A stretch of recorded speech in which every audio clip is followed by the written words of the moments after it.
Hello everyone, I'm Dave Pujadas and I'm here to discuss the effects of temperature on the resistance of conductors. In this video presentation, we will discuss the relationship between the resistance of a conductor and its temperature. We will also discuss the so-called temperature coefficient of resistance.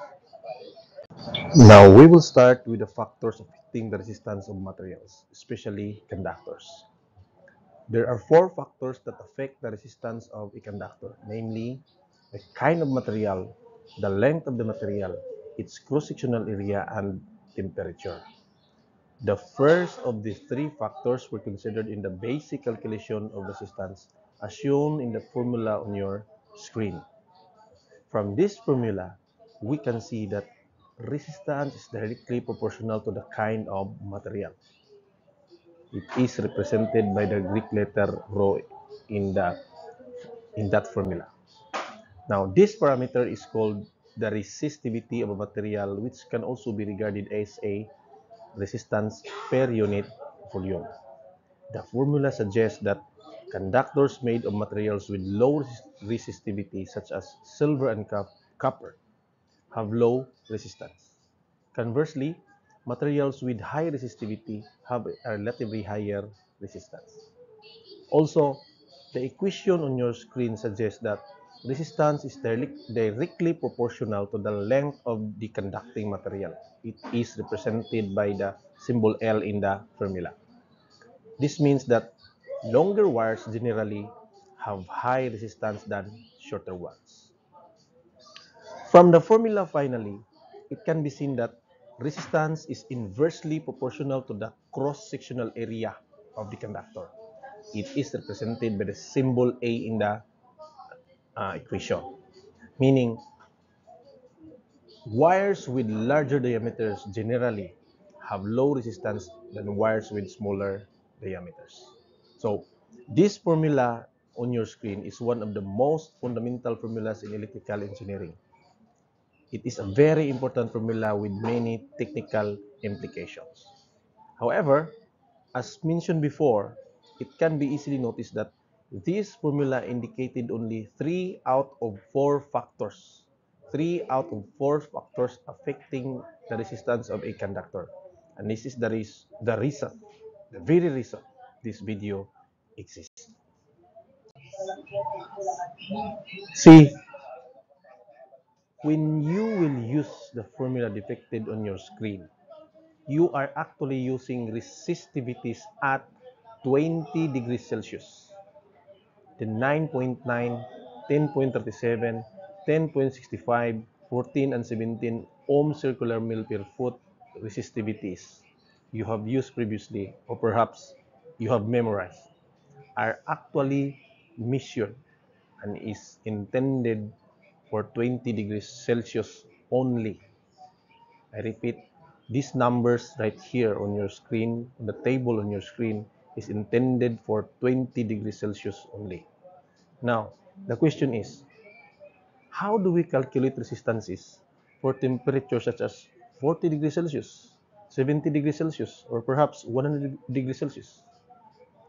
These temperatures are maximum operating temperatures of some typical wires in the industry.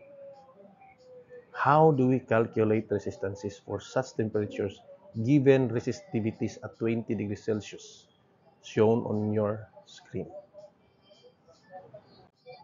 Now, to answer such question, we will use the graph of resistance against temperature found on your screen. Take note that this graph is for copper only. However, this is also true to most of the conductors on the planet. See, the resistance of almost all conductors, I repeat, the resistance of almost all conductors except carbon and manganese varies directly with temperature. This means when when temperature increases, the resistance also increases. This is due to the increasing vibration made by the lattice as the temperature increases. So this literally means if you subject a conductor to an increasing temperature, its resistance will also increase. Conversely, If you subject a wire to decreasing temperature, you can expect it to have decreasing temperature, right? Now, let's focus on the question most electrical engineering students would ask while watching this video. Electronics engineering, even computer engineering students are also interested in this question. How do we calculate resistance at, say, 100 degrees Celsius? How do we calculate resistance at, say, 70 degrees Celsius? Simple. You calculate the resistance of your conductor, a roll of wire for example, using the formula on top of your screen. This will be called the first formula, this formula right here. Then you will use the second formula after this formula right here. Of course, you need to know the kind of material, its length, and cross-sectional area to get the resistance of your conductor at 20 degrees Celsius. You label this resistance with R1 or resistance 1. You should also label the 20 degrees Celsius as temperature 1 or T1. Now, let's examine the second formula. Since you want to get the resistance at 100 degrees Celsius, that resistance will be labeled R2. Of course, 100 degrees Celsius will be your temperature 2 or T2. Since you have R1 and T1 already calculated in the first formula, you only need to know the absolute inferred temperature. That temperature is represented by the capital T in the second formula. Now, knowing the value of inferred absolute temperature means it will be given in the problem or you have memorized it. Take note, the absolute inferred temperature should be given in the problem or else you have memorized it. The inferred absolute temperature for some common conductors is shown in the table on your screen. So these numbers has to be memorized. Now let's talk about the inferred absolute temperature. This quantity, which is unique to each conductor, is actually the intercept of the line in the figure on your screen. And the explanation is this. In reality, the resistance temperature plot, this part right here, is not straight. It is actually a set of experimental data points. From these data points, a straight line can be constructed using linear regression analysis. That means the line shown in the graph, this line right here, is an approximation of the actual measurement of resistances and corresponding temperatures for copper.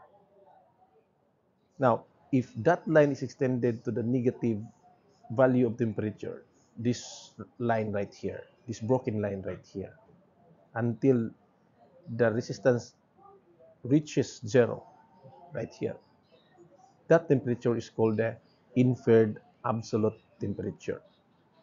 The mere fact that it is obtained from extension of a line make this temperature a so-called quote-unquote inferred. Of course, we know that the real absolute zero temperature is at negative 273 degrees Kelvin. As mentioned before, inferred absolute temperature is a temperature unique to each conductor. At this temperature, your conductor is said to be a superconductor. A superconductor, the kind of conductor without resistance or no resistance.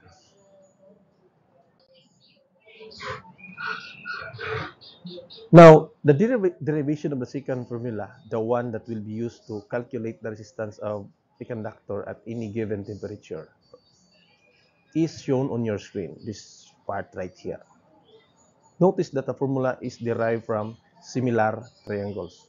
You must be careful in using this formula. Remember that inferred absolute temperature is a negative temperature, near absolute zero. Here in this formula, it has to be positive. Again, use positive values of inferred absolute temperature in this formula, this second formula. The explanation is simple. You will use positive because the, the derivation is not based on the conventional Cartesian coordinate, but on the length of the sides of the triangles shown on the figure. So these triangles right here, similar triangles. When working with real similar triangles, there is no such thing as negative sides. So the inferred absolute value temperature, the inferred absolute temperature has to be positive in this formula. Definitely. Okay. Now, let's shift our focus to another quantity that is also important, especially when calculating resistances at different temperatures. It's the so-called temperature coefficient of resistance. So this quantity is used to indicate the extent to which the resistance of a given conductor will change per ohm. It can be defined as the ohmic change of resistance per degree per ohm at some specified temperature. So, as shown on your screen, the second formula we previously mentioned, the one that will be used to calculate resistances at different temperatures, can be rewritten by breaking down the numerators into components. So we break down T plus T2 into T over T plus T1 plus T2 over T plus T1, shown on your screen. If we add an expression T1 over T plus T1, this right here, add T1 over T plus T1, then subtract it in the second term. We add T1 over T plus T1 here, then we subtract it here. The value of the expression remains the same. Notice that the first term can be reduced to unity. This term right here is equal to 1, while the second term is the product of 1 over T plus T1. This term right here, or this expression right here, times T2 minus T1, or the change in temperature. So, if the expression 1 over T plus T1, this right here, this expression right here, is encapsulated into a new quantity called alpha T1, this expression right here, then the equation we know of that will be used to calculate the resistance of a conductor at any temperature T, or the second formula, the second formula will have a new form. So that new form is shown in the bottommost part of your screen, this part right here. Now, the expression 1 over capital T plus T1, this term right here, this expression right here, this formula right here, denoted as alpha T1, will be called temperature coefficient of resistance. 1 over T plus T1 is the temperature coefficient of resistance. So it is important to note, however, that you don't need to use the new form of the second equation or the second formula. You don't need to use this one, meaning you only need to be familiar with the alpha T1, this formula right here, and the original second equation. Right. You have to take note that the symbol of the temperature coefficient of resistance has a T1 in it for a reason. So there are questions why there is T1 in alpha T1. Notice that this value will decrease with an increase in temperature, meaning it has different values at different temperatures. No? Different values at different temperatures. That is why there is a quote-unquote T1 in its symbol. The temperature coefficient of resistance for some common conductors at 20 degrees Celsius is shown in the table on your screen. Right. Now, this slide will be used to explain further the previous statement that you only need to know the formula for the temperature coefficient of resistance, or alpha T1, and the original second formula. The new form of the second formula is not necessary. So you only need to know this right here, not this. You can always solve all problems using this combo. Now, remember that with the second formula, this formula right here, you have resistances R1 and R2, temperatures T1 and T2, and the absolute inferred temperature, capital T. All of these are already accounted. So once you know R1, T1, and inferred absolute temperature, you can always calculate R2 at any given temperature, as can be seen from this formula. The only crucial parameter is the inferred absolute temperature. If it is not given in the problem, you should have memorized it. Again, if it is not given in the problem, you should have memorized the inferred absolute temperature. That being said, it is also crucial to know that you don't need to memorize both tables on your screen. So you don't need to memorize this table right here and this one. Once you know the inferred absolute temperature, once you know or memorize this one, you can always calculate the temperature coefficient of resistance. Now, you can pause this video and try aluminum. So, aluminum has an inferred absolute temperature of negative 236, so this right here. At a temperature of 20 degrees Celsius, the temperature coefficient of resistance, or alpha T1, will be equal to 1 over the sum of 236 and 20. Of course, that is equal to 1 over 256, or 0.0039. So as you can see, 0.0039 is found in the fifth row of the second table, this right here. The temperature coefficient of resistance for aluminum at 20 degrees Celsius. Now you can try other conductors available in both tables on your screen. So you can try all these conductors here. Right. So that's all for this video, guys. So thank you and see you in our next video presentation.